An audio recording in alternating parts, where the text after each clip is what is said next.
Hello folks, I'm Dean with Dean's Woodworking. Y'all come on in the shop, make yourself comfortable. Today we are going to turn a simple box. Okay, to turn this box, I've got a piece of wood chucked up in the lathe. It's about 2.5 inches square, 6 inches long, and it's a piece of hackberry. First thing we're going to do is grab our face shield. Then we're going to go ahead and round this blank off. We'll start it off slow and bring it up to speed. Let's just double check. Go ahead and bring it on up to speed. So we're running about 1,000 RPMs there.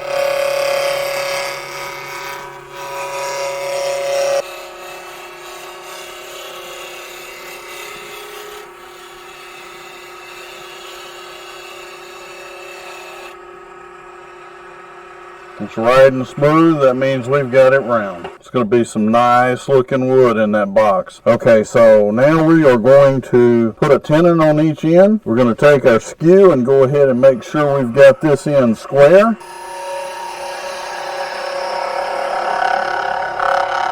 Going to move our tool rest so we can take our dividers and measure out exactly where we want our tenon. When you're doing this, only one side touches the wood. That tells us how far in we want to go, and we're going to make another line here to tell us how far back we want to go. We're going to take our skew and just give ourselves a line there, and then we're going to take our skew and do a peeling cut and just bring that right on down. Okay folks, so we got the tenons cut, we've got the blank in the chuck, and we're ready to start turning the box. Some of you may have seen the little small box that I just did a video on, and if you did, you saw this. You see, this is a bigger box, but we're still going to use basically the same template. Still 6 inches long, it's just bigger around. So watch what we do here. We're using the same template that we used before. This is going to be the top, this is going to be the bottom. We'll draw a line so we see how they join together there. Although with this, I think the grain's going to show us without having to have a pencil line. We know if we line up with the end of the blank that this is our middle section. So we'll mark it. This is as deep as we're going to hollow the top, and this is as deep as we're going to hollow the bottom. So the top's going to be hollowed out about 1 inch. The bottom's going to be hollowed out about 2 inches. Okay, so let's go ahead and we'll mark these lines. So that's one end, that's the middle. This is the other end. When I'm parting these like this, I like to use my thin parting tool. We'll take a little pressure off that tailstock. We really don't need it there. We're going to speed it up just a little bit. And I want this tool rest in as close as I can get it without touching the chuck or the wood.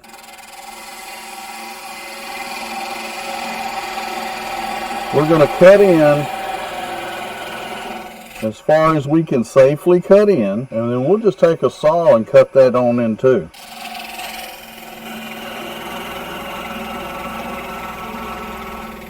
We'll just take a saw and finish that cut. I like to use this little flush cut saw because basically it just doesn't have much of a kerf, doesn't have any set to the teeth, so it doesn't put a lot of scratches in there. And it doesn't take long to cut that off. So we've got our bottom, we'll set it down here out of the way. Now at this point what we're going to do is hollow this top out. Now some of you saw the video I did on the end grain hollowing tool I made here a few weeks ago. You can use this, and I will start it with it just so you folks can see it in use. But then I'll switch over to something else because I don't want anybody thinking they have to make this tool to be able to do boxes.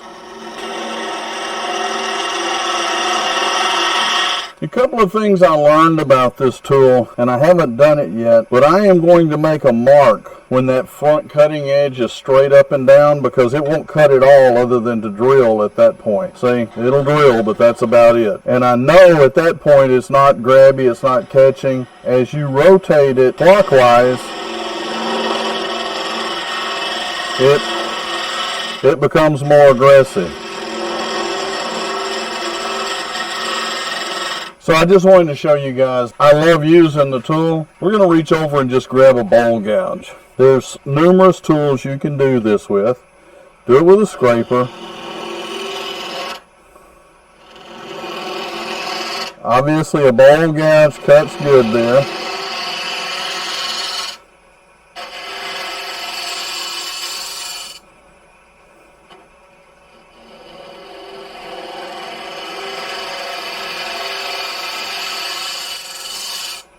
Okay, let's stop that. I want to take a look and see exactly how deep we are here. About 1 1/16 at this point. You know, we could actually call it good right there. Let's go a 1/16 inch deeper.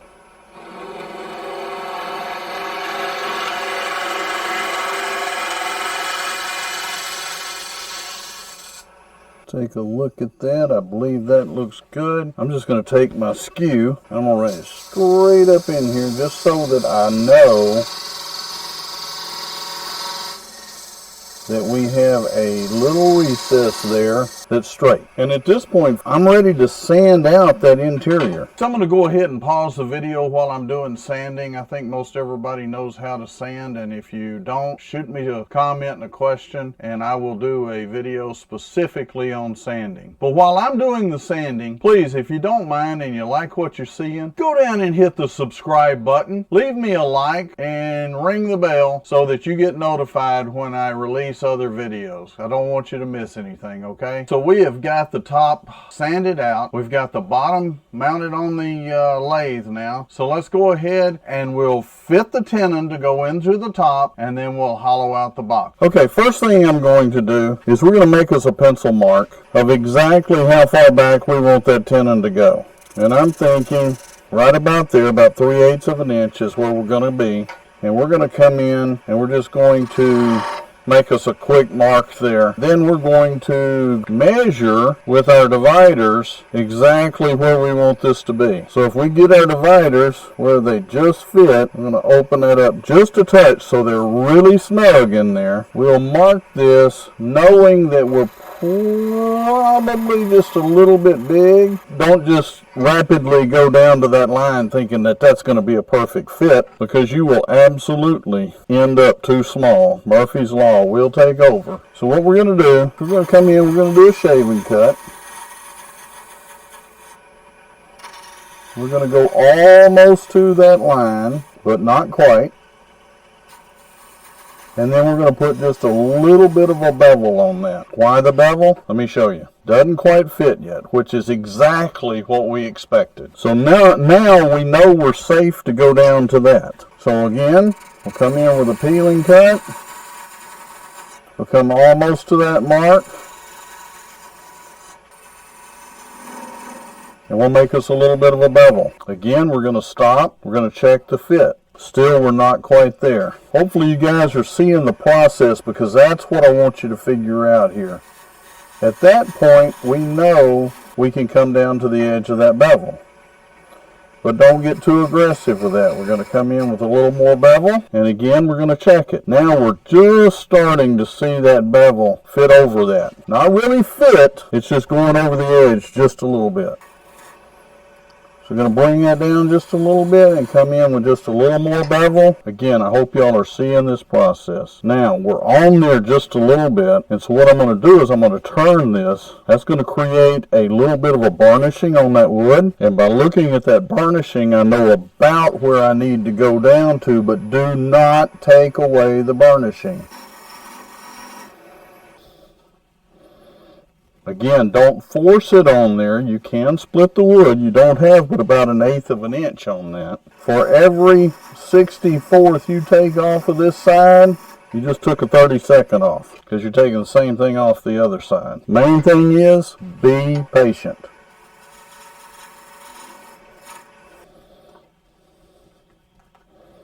Now this is where a lot of turners make a big mistake. They'll go ahead and force it on there. If you force it on there, you're going to split this out. I've got my burnish mark, looks pretty good. So now I know exactly where I need to take that down to.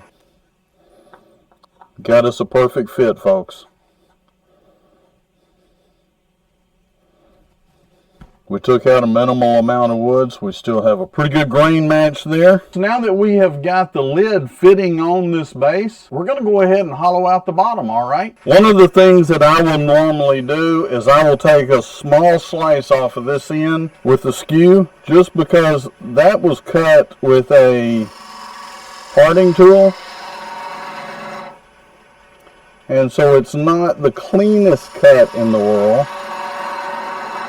And if I just take that little bit off with a skew, I'll have almost a polished cut on that end. We'll play with this for just a little bit here, the hollowing tool we made a few weeks ago. Again, if you just stick it straight in, it drills really well. And then is amazing at slicing that wood coming out.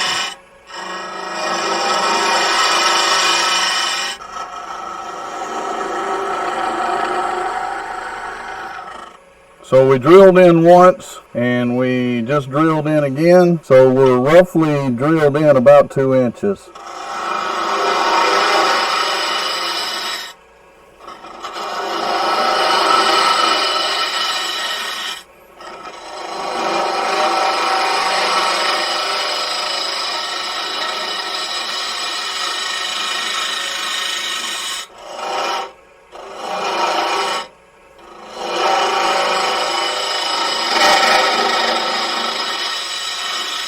We're about 1 7/8 deep, so we can afford to go another 1/2 inch anyway. We'll just keep on hollowing a little bit.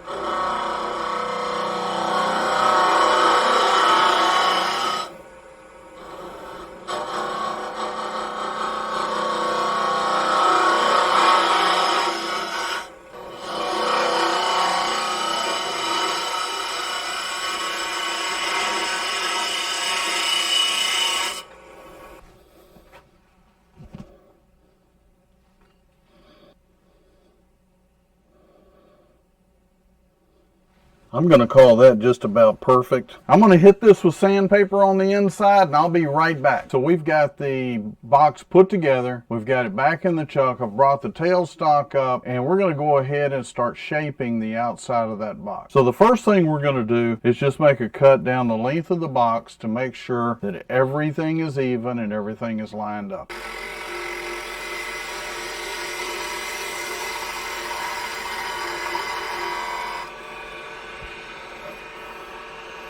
We're going to go ahead and come off of this end just a little bit. I'm going to make a mark there and a mark there. That's going to be our bottom. Let's go ahead and stop this. I want to show you guys. We can just check real quick. You can see how absolutely smooth that is. Feels good. We're going to start shaping the end. Like I said, this is just going to be a simple box. We're not going to do anything real fancy here. We're just going to kind of roll this top over and just make a little dome on it. Okay, so we've got that done there. On our bottom, really we're just going to, we're not going to do a lot there, but I'll show you how we turn around and finish that bottom up. We are just going to kind of keep it flat.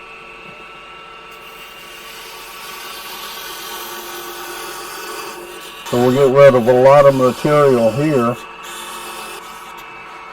And what we're going to do is we're just going to round that bottom over at the edge.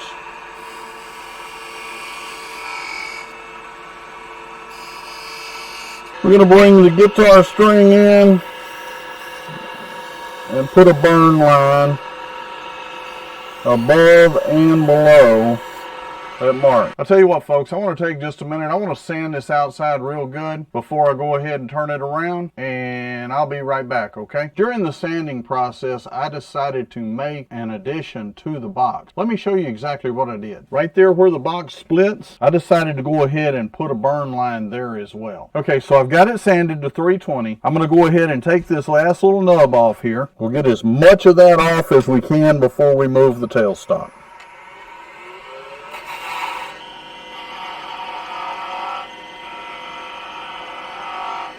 I'm going to come right in with the skew and just take a couple of little cuts right there, and then we'll just make that final cut with the skew. So let's add one little decorative touch to the top here.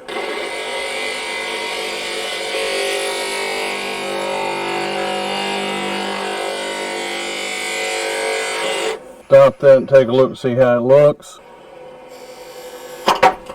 Well, it looks like we got very lucky with that.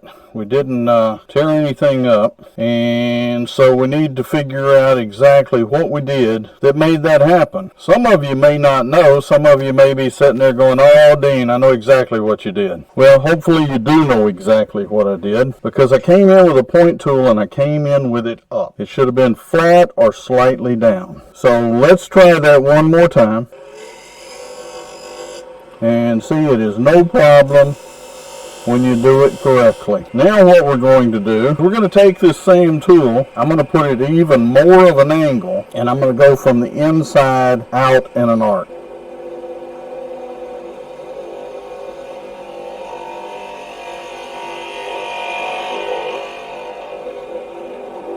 So we got us a nice little spiral in there with a little flower in the middle. We got a little brush here, and I'm just going to hit it with that brush, and believe it or not, that'll knock a lot of those fuzzies off, even though that's not a stiff brush.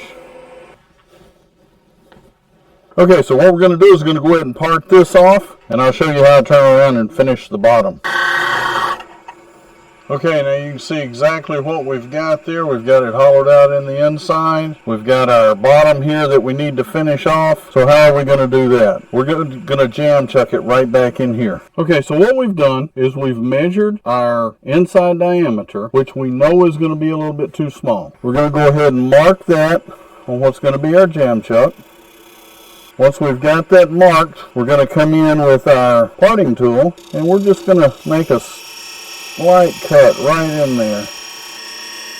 And we know that's too small, but we're going to go ahead and check it anyway. And just as we thought, it's too small, so we're going to open it up just a little bit. We're angling this parting tool in just slightly.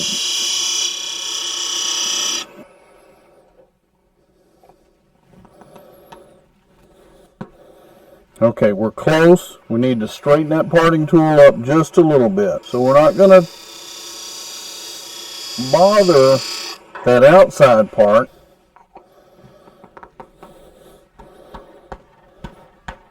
Okay, so we've got it seated in there. Now we can take a spindle gouge and we can knock this off. Just going to take some light cuts. We want our box to sit nice and flat. So we're undercutting that just a bit. Now when I say undercutting, if I hold a straight edge across there, I can see light between the straight edge and the center there. We're going to take and make some rings on the bottom of this. 1, 2, and 3. And then, folks, came right out of there. Find our lid here. Let's see, where are we at? Right about there. You can still hold it upside down. It doesn't fall off. You get just a little bit of a pop. I don't like a lot of pop. That's that Woodturners thing. We want to pop. But who's going to buy the boxes? Most of the time it's going to be ladies, and they don't want to sit there and try to struggle pulling that thing apart. So as long as it's good and snug, you can turn it upside down. The lid doesn't fall off. You've got a good fit, and a lady can walk over there and pull it off easy. That's about as perfect a fit as you're going to get. I'm going to go ahead and put some finish on this, and I'll be right back to show you the final product. Okay, folks, I'm back. Got one coat of finish on it. Give you guys an idea of what it looks like. Got the rings on the bottom. Got the texturing on the top.